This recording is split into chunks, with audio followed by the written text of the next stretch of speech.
So when you really think about it, who holds a government accountable? Is the court system just a neutral umpire, making sure everyone plays by the rules? Or can it actually become a tool, an instrument used by people in power to stay in power? That's the huge question we're diving into. All right, so here's our game plan. We're going to start with the ideal, the ultimate umpire, and then look at what a truly independent judiciary is supposed to be. From there, we'll see how that ideal gets tested, looking at judiciaries under pressure. Then we'll flip the script to see the authoritarian playbook. And finally, we'll wrap up with why all of this really, really matters to you and me. Let's kick things off with an analogy. Picture a massive, high-stakes game. On one side, you've got the government. It's powerful, it has tons of resources. The judiciary? Well, it's meant to be the umpire, that totally neutral party who knows the rulebook inside and out, and just makes sure the game is played fairly for everyone. And that right there is the million-dollar question, isn't it? If a government can just do whatever it wants without any consequences, what's to stop it from going way over the line? In theory, the answer is the judicial branch. It is literally designed to be the ultimate check on all that power. So let's get a quick definition on the table. At its core, this is what a judicial system does. It's the whole machinery of justice in a country. It interprets the laws, it settles arguments, and it makes sure that when laws are broken, something actually happens. And this right here is the bedrock, the rule of law. It's a simple but powerful idea. Nobody is above the law. Not the president, not the prime minister, not anyone. It means decisions are based on established rules, not just on someone's whim. Without this, a judicial system is basically built on sand. Which brings us to the democratic ideal. For that rule of law to actually mean anything, the umpires, the judges, they have to be independent, right? They can't be looking over their shoulder, worried that some powerful politician is going to fire them for a decision they don't like. So, what does it actually take for a judiciary to be independent? It's not just some fuzzy concept. It's defined by some very real, concrete things. Like, do the courts have the actual power to strike down a law? How do judges get their jobs in the first place? Is it a political favor or a merit-based process? How long are their terms? See, things like lifetime appointments are designed to insulate them from political wins. It's these nitty-gritty details that really determine if a court can be a genuine check on power. To see this ideal in action, let's take a look at a real-world example. The United Kingdom is often pointed to as a country with a pretty strong independent judicial system. The UK's Supreme Court is a great example. It's the final court of appeals, the last word. But it does more than that.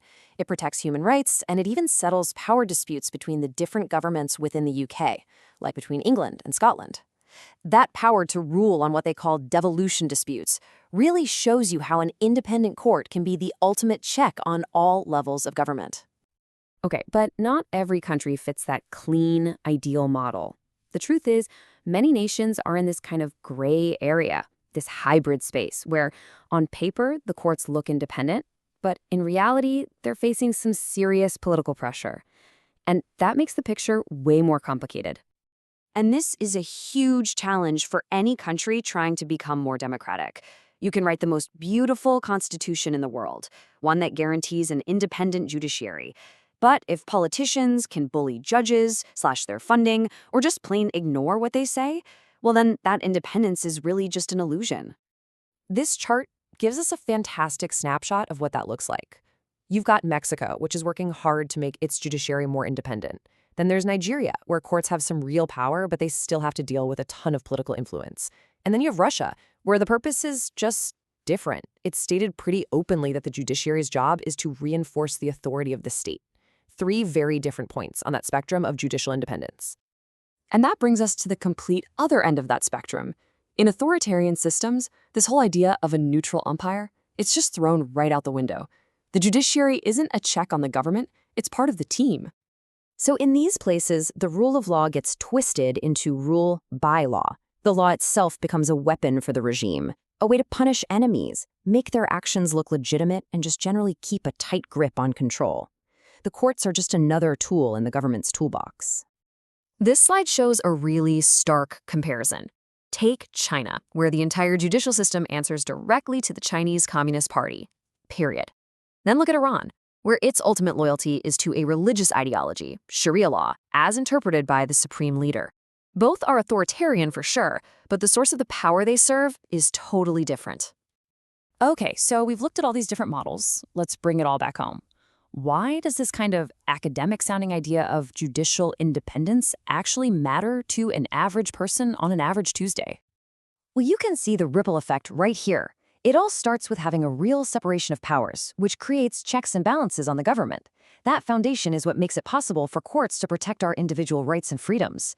And when those rights are safe and power is kept in check, that's when you get a society that's actually governed by the rule of law. And at the end of the day, this is the bottom line. When courts are truly independent, they can hold powerful people accountable for corruption. They can protect a regular citizen from a government that's overstepping its bounds.